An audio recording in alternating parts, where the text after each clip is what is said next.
Tout commence par une vérité que 99% des gens ignorent. Une vérité enterrée dans le désert rouge de Gara Djebile, là où les États-Unis et la France pensaient imposer leurs lois. Mais ce que l'Algérie vient de refuser pourrait changer l'équilibre du pouvoir mondial. Bienvenue sur le pouvoir en lumière, là où l'on dévoile ce que les autres cachent. Likez cette vidéo pour qu'on puisse continuer à révéler la vérité. Abonnez-vous et activez la cloche pour ne rien manquer des vraies infos. Partagez cette vidéo avec ceux qui doivent se réveiller. Et commentez au fil de la vidéo. Votre avis compte et on lit tout. Gara Djebile, un nom oublié, un désert qui semblait inutile. Et pourtant, sous ces dunes, se cache l'un des plus grands gisements de fer inexploités de la planète. Pendant des décennies, personne ne disait un mot. Silence total. Mais dès que l'Algérie a décidé d'exploiter cette mine elle-même, les pressions ont commencé. Washington, Paris, les mêmes capitales qui ont influencé le destin de l'Afrique pendant un siècle. Soudain, ils s'intéressent au fer algérien. Soudain, ils veulent proposer une coopération. Soudain, ils veulent superviser les normes. En réalité, ils veulent contrôler. Pourquoi maintenant ? Pourquoi ce désert attire-t-il toutes les convoitises ? Ce que vous allez entendre peut changer votre perception pour toujours. Avant, c'était une mine inaccessible, perdue, un simple potentiel. Maintenant, c'est une arme économique, un atout stratégique, un levier géopolitique. Et l'Algérie refuse de se laisser dicter la marche à suivre. Des ingénieurs algériens témoignent. On nous a traités comme si on n'était pas capable, comme si notre sol appartenait à d'autres. Des familles entières attendent que ce projet crée des emplois dans une région abandonnée depuis des décennies. Si l'Algérie cédait aux pressions, elle perdrait son contrôle sur l'un des plus grands trésors du pays. Mais si elle résiste, tout peut changer. Et c'est exactement ce qui se passe maintenant. Parce que ce que les États-Unis et la France préparaient en coulisses, personne ne veut que vous le découvriez. Commente. Si tu penses que ce conflit cache quelque chose de beaucoup plus grand, imaginez des diplomates étrangers qui entrent dans un bureau algérien avec une phrase glaciale. Vous n'avez pas les moyens de gérer ce gisement. Laissez-nous faire. C'est exactement ce qui s'est passé. Mais l'Algérie a répondu d'une manière que personne n'avait prévue. Les États-Unis veulent éviter que des pays émergents deviennent trop puissants. La France, elle, voit d'un très mauvais œil l'indépendance énergétique et industrielle d'Alger. Alors, ensemble, ils ont tenté d'imposer des conditions. Exigence d'un encadrement technologique occidental, tentative de bloquer des importations d'équipements chinois destinés à la mine, pression diplomatique pour retarder le projet. Un responsable algérien a confié sous anonymat. Il voulait nous faire croire que nous étions incapables, mais ce n'est pas de l'aide, c'est une prise de contrôle déguisée. Pourquoi ce double jeu ? Pourquoi un tel intérêt soudain ? Seul 1% de la population connaît la raison exacte. Gara Djebile n'est pas seulement du fer. Les études récentes montrent des traces de métaux rares stratégiques, essentiels pour l'armement, les satellites, les batteries militaires. Voilà pourquoi Washington s'agite. Voilà pourquoi Paris étouffe. Si ces puissances mettaient la main dessus, l'Algérie perdrait l'un de ses plus grands leviers géopolitiques. Mais l'Algérie a refusé le diktat, fermement, définitivement. Mais ce refus a déclenché un plan secret dont personne ne parle encore, commente.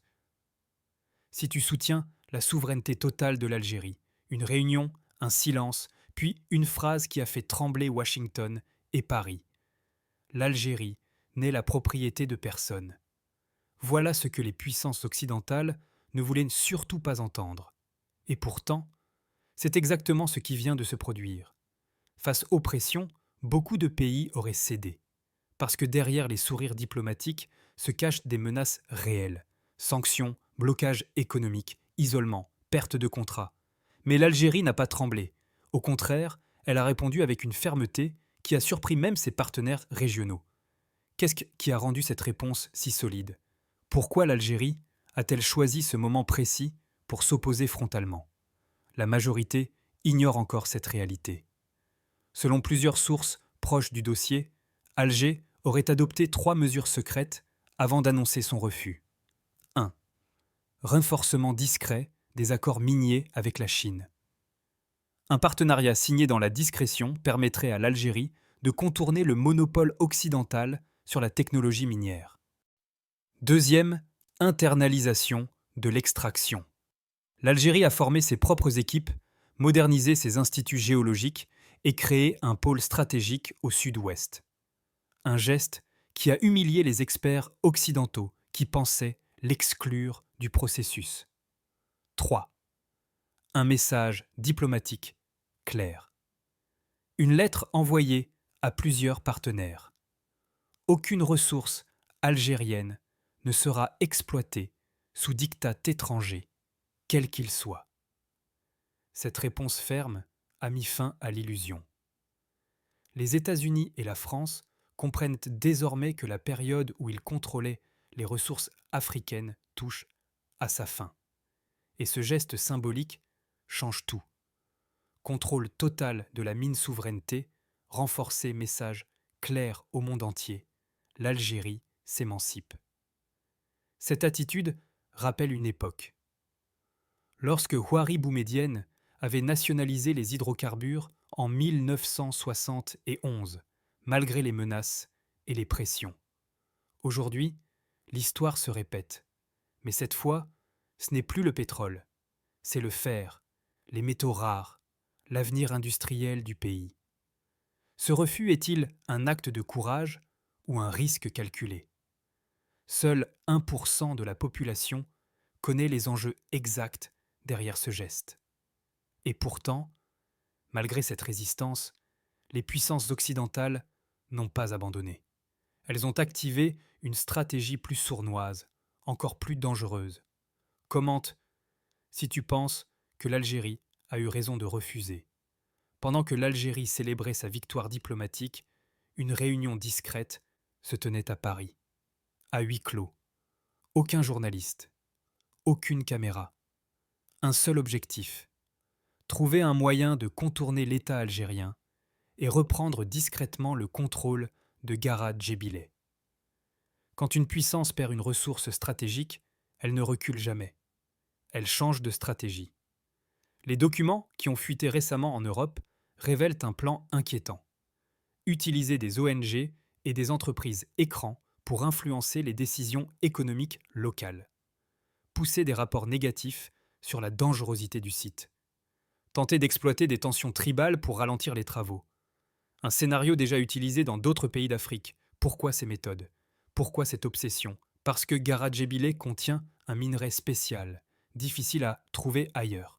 Le fer à très faible teneur en phosphore, idéal pour les industries militaires.